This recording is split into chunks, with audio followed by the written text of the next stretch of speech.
Cybersecurity can be a legal minefield for companies, especially with the ever-evolving threat landscape. We spoke to Rachel Hayes, Senior Associate at William Fry, for her tips on what businesses can do to safeguard against attacks. I began by asking Rachel to give me a brief overview of the cybercrime laws and regulations. There's a range of legislation aimed at combating against cybercrimes like identity theft, hacking, and ransomware attacks. Outside the criminal sphere, then there's other laws, the main one being the GDPR, which I think most people have heard about, at least at this stage. And then, as part of the European Commission's digital strategy, there's new laws coming down the tracks which will embed cybersecurity at their core. For example, the EU Cyber Resilience Act.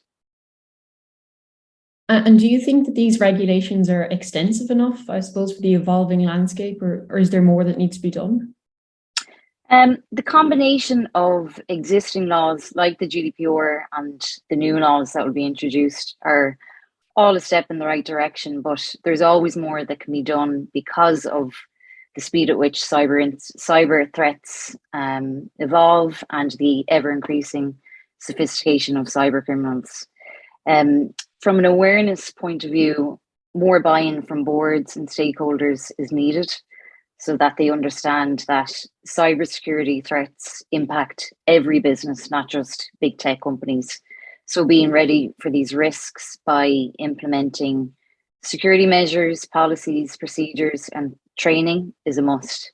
And this is very evident from recent regulatory enforcement trends from the Data Protection Commission, where several companies fell victim to cyber attacks because they didn't have appropriate cybersecurity measures in place. When companies do fall victim to data breaches and cyber attacks, in what way are they liable? Companies can be impacted and liable in various ways. The first impact is regulatory enforcement and fines of up to 20 million or 4% global turnover for breach of the GDPR.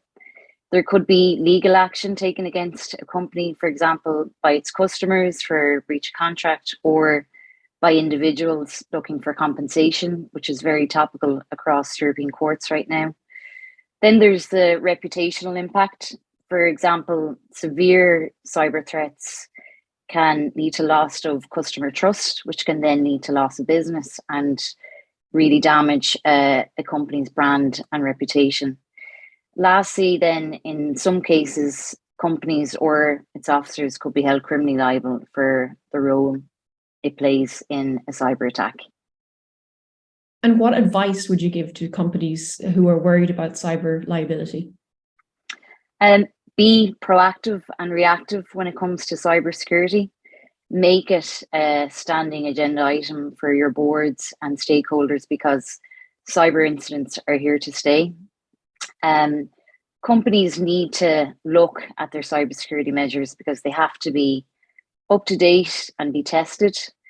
In terms of the specific things that companies should do, I'd recommend that they conduct security impact assessments, evaluate cyber response plans, assess data protection policies and procedures, and embed cybersecurity and data protection into all business units through specific training and awareness campaigns.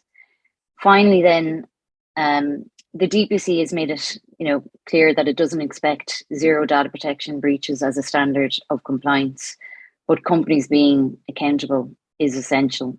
So by taking these steps, it will go towards addressing any concerns about cyber liability. Thanks very much, Rachel, for talking to me today. No problem. Thank you as well.